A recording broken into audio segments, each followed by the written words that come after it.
Legendary ghazal गायक पद्मश्री पंकज उधास यांनी उर्दूतील गझल प्रकार हिंदी भाषेत अगदी सोपा करून सामान्य लोकांपर्यंत पोहोचवल्याची भावना नागपुरातील सुप्रसिद्ध युवा गझल गायक प्रसन्न जोशी यांनी व्यक्त केली। त्यांच्याशी संवाद साधलाय आमच्या प्रतिनिधीनं। देश के लीजेंडरी गज़ल गायक पद्मश्री पंकज उधास आज इस दुनिया को अलविदा कह गए। उनके जाने से पूरे संगीत विश्व में मातम का माहौल है। मेरे साथ इस वक्त मौजूद है नागपुर के जाने माने गज़ल गायक प्रसन्न जोशी। प्रसन्न, मैं आपसे जानना चाहूँगा कि आज पंकज उधास जी का निधन हुआ है, आपकी क्या भावनाएं हैं? बड़ा गमगीन मौका है निशान जी। और जहाँ तक पंकज जी की बात है, गज़ल गायकी के क्षेत्र में इतना बड़ा उन्होंने मकाम हासिल किया जो बहुत कम लोगों को प्राप्त होता है। बतौर गज़ल सिंगर मैं ये कह सकता हूँ कि रहने को सदा दहर में आता नहीं कोई, जिस तरह तुम गए वैसे भी जाता नहीं कोई। बड़ा दुख हो रहा है और गज़ल गायन के क्षेत्र में बहुत बड़ी क्षति हुई है। जहाँ तक मैं जानता हूँ कि आप एक दो बार उनसे मिले हैं, तो आपका अनुभव उनसे कैसे रहा है? जी, बहुत बड़े और बहुत नेकदिल इंसान। नागपुर में उनके एक मित्र के यहाँ पर उनका आना होता था, तो वहाँ पर उन्होंने एक महफ़िल रखी थी हमारी, और मैं आपको लिटरली बता रहा हूँ कि पूरा समय जब तक हम लोग गा रहे थे, नागपुर के आर्टिस्ट सारे, पूरा समय उन्होंने हमको सुना और बहुत आशीर्वाद दिए।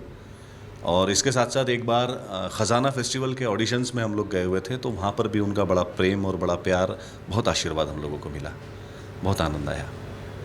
जैसे कि एक लंबा दौर उनका रहा है, हम लोग जो है उनके गज़लें सुनकर बड़े हुए हैं, तो उनकी जो चुनिंदा गज़लें हैं, फेमस गज़लें हैं, उनमें से एक आध गज़ल आप हमारे दर्शकों के लिए पेश करें, ऐसे मैं आपसे गुजारिश करता हूँ। देखिए, ऐसा है निशान जी, उनकी हज़ारों गज़लें हैं, लेकिन एक भी महफ़िल खाली नहीं जाती फरमाइशों से। दीवारों से मिलकर रोना हो, या निकलो ना बेनकाब ज़माना ख़राब है, या चांदी जैसा रंग है तेरा, एक भी महफ़िल खाली नहीं जाती इन फरमाइशों से। जब तक ये दुनिया रहेगी, ये सारी की सारी गज़लें ज़िंदा रहेगी। तो दो लाइन मैं सुना देता हूँ। दीवारों से मिलकर रोना अच्छा लगता है, हम भी पागल हो जाएंगे ऐसा लगता है, हो दीवारों से।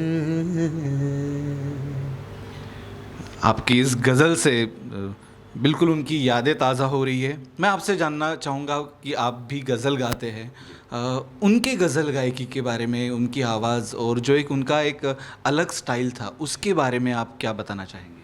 सबसे बड़ी बात है कि भारत में ऐसे दो लोग हुए साहब, मैं अगर ज़्यादा बोल जाऊँ तो मुझे माफ़ कीजिएगा। भारत में दो लोग हुए, पहले जगजीत जी और पंकज उधास साहब। इन्होंने गज़ल को आम लोगों तक पहुँचा दिया।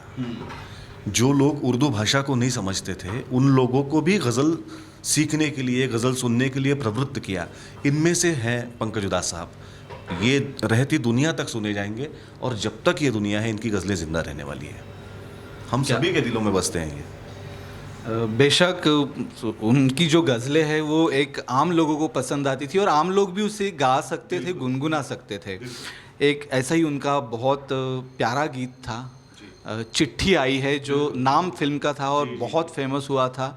तो जाते जाते फिर आपको एक दरख्वास्त है कि आप वो गाना गुनगुना दें। बस उनकी याद में एक मेरी तरफ से हाज़िरी है।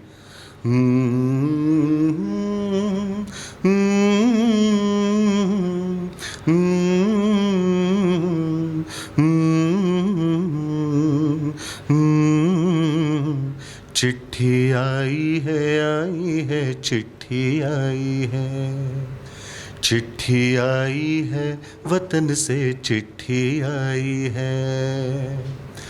बड़े दिनों के बाद हम बेवतनों को याद, वतन की मिट्टी आई है। चिट्ठी आई है, चिट्ठी आई है। शायद भगवान की चिट्ठी उनके लिए आई और इस विश्व को उनको छोड़ के जाना पड़ा। इसी गीत के साथ आपको भी पंकज उधास जी के यादों में हम छोड़े चलते हैं। कैमरा पर्सन जितेंद्र खापकर के साथ मैं निशांत, यूसी न्यूज़ नागपुर।